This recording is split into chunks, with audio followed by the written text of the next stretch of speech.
Southwest, you know that the Clifton Suspension Bridge is like a suicide hotspot. Right, let's talk now to Austin Williams, social commentator, director of Future Cities Project. Austin, I mean, these poor people, sometimes I don't know whether to laugh or cry on their behalf. They seem really in a bad state if they find that being on a platform such as X, which by and large is people just sharing information, is somehow so dangerous they've got to leave it. Well, yeah, I was a little bit worried that you were leading into me by talking about woke madness. So I just want to clarify that I'm on the other side in this conversation. No, I mean, I think that there's, apart from the fact that the Clifton Suspension Bridge is an inanimate object, and therefore cannot speak for itself, I suppose we have to do it for it. And it just demonstrates the fact that even the people that you might have thought that was slightly less woke, engineers, creatives, are in fact completely in hock to it. So when The Guardian says that it's going to be leaving Twitter because it's appalled by the content that it finds on there, so within minutes, so also the Clifton Suspension Bridge kind of withdraws itself. I mean, ironically, Isambard Kingdom Brunel, the fantastic engineer that designed and constructed the Clifton Suspension Bridge, in many ways was the Elon Musk of his day. Do you know what I mean? Even as much as designing one of the first Hyperloop ideas, the vacuum tube transportation link that he was actually kind of working on very early on in his career. So I think that, they've really kind of misunderstood the idea about what innovation, what new ideas, what thinking, thoughts that maybe The Guardian doesn't consider to be worthy is all about. And I think Twitter is a fantastic tool, fantastic place for having conversations. Some of those are hostile and uncomfortable, but so what? I think we can survive it. Yeah, do you think we should sort of, on one side, celebrate this and go, well, if you're too lily-livered to just, I don't know, survive in a world where people can say what they think and debate ideas, then good riddance, we'll just stay as a sort of increasingly more sane little collective amongst ourselves? Or do you think that this is actually really bad because we should live in a society where speech isn't controlled, where people shouldn't sort of either be scared of hearing other people's opinions or want to clamp down on them? Well, of course. Look, I haven't missed Stephen Fry, I have to say, since he left a year or so ago. Jamie Lee Curtis, who I haven't really read much of her stuff. But, there's a lot of people that are now leaving. Don Lemon in America's going. So I think that it's an exodus.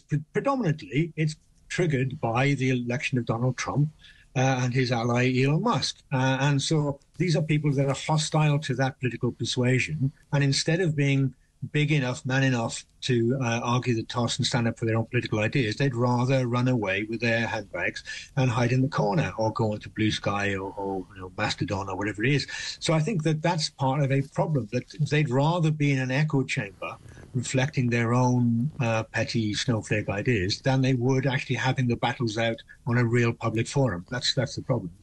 Do you think that this is sort of indicative of a turning point, though? I mean, I get the impression the EU clearly wanted to sort of get rid of X. Thierry Breton, who's the Information Commissioner, a lovely title that, did his best, really, saying he was going to fine Elon Musk or he was going to pull the plug on X in the EU if Elon Musk didn't kowtow to all of his demands.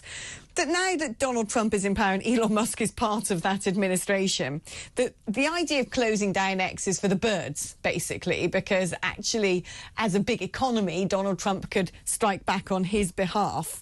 And so, as a result, perhaps instead, those people who've realised they've lost that game are now going down a different route, which has been set in motion for a long time now, which is, well, perhaps anything you put on there could be investigated. Rather than go after the company, they now want to go after the individuals. And I say that because of what's happened to Alison Pearson, the veteran Telegraph columnist who found on Remembrance Sunday her door being knocked by policemen. On Remembrance Sunday of all days, the day that we remember fighting fascism and authoritarianism. And when she said, well, what have I done? It's a post you put up. When? A year ago. What did I say? We can't tell you that. Who's reported me? We can't tell you that. They're the victim. I mean, this stuff it's chilling. Well, it is, absolutely. I mean, the funny thing is that Joe Rogan one of the people that really knows how to use Twitter, as one of the biggest followings in the world, is actually showing Britain to be a laughingstock with its kind of abuse of free speech and legislation. And Elon Musk has basically come out today saying how appalling it is that Alison Pearson is being kind of pilloried and attacked. And as you say, threatened with charges, non-criminal charges, crime hate incidents and all this kind of stuff, which has been revived by Yvette Cooper when even the Tories were thinking about maybe easing off a little bit. But he's basically said that, this is an appalling arena for censorship, whereas in fact Twitter should be a place where you can have free and open, frank conversations. And I think what's actually happened to Alison Pearson is symptomatic. I mean, in some ways you could argue that after the Southport riots, that idea that, first they came for the plebs, but I wasn't concerned because I wasn't a pleb. Now they're coming after middle-class liberal journalist commentators, and I think some middle-class people are right to recognise that this is a wider problem, that it's not confined to certain people with certain opinions. It could be anybody, because A, they don't tell you what it is that you said incorrectly, and B, they are now looking for those opinions which go against the grain. And I think this is a real dangerous moment we're living through. Yeah, I was just speaking to Ralph Schulhammer, who's an academic over in Vienna, about this, and he was talking about they're going after political parties in countries that want to control immigration. They're using lawfare. They were talking about they're trying to use people like Alison Pearson as an example to the rest of us to build prisons, I would say, inside our minds. Not very good at building the physical infrastructure for real criminals. What they want to do is make all of us think we better watch what we say. The problem I have is, who are they? I still struggle to get who they are. Who are the one who, phoned the police and got the police mobilised to go knock on her door? Why did the police take this so seriously? And what is a non-crime hate charge? Surely if it's not a crime, you can't be charged. What is going on, Austin? Well, I mean, you may not know who they are, but you certainly will know it when you see it. And in some ways, it's a vindicative charter, isn't it? But basically anybody now can suggest that they have been appalled or offended, or they perceive that they have been vilified by some of your actions or your words. Exactly what a hate crime is that idea that the perception of a so-called victim. So anybody who perceives that you are insulting their protected characteristics, whatever they may be, even if you're not on the receiving end, if you're a bystander, if you're listening in to somebody having those kind of conversations, they can be offended on other people's behalf and report you. And they will report you to the normal channels, the police. And the police then end up going around. And as Alison Pearson was making out, the police were slightly embarrassed. But however embarrassed they were still fulfilling their duty of actually threatening her with arrest as a criminal charge, even though no crime had taken place. So this is, really, really dangerous. And when I was watching the TV the other day, watching the BBC News, no offense to TalkRadio, but the BBC Russian correspondent looking at that woman who was arrested for saying critical things about Russia's war in the Ukraine, and she's got 5 years imprisonment.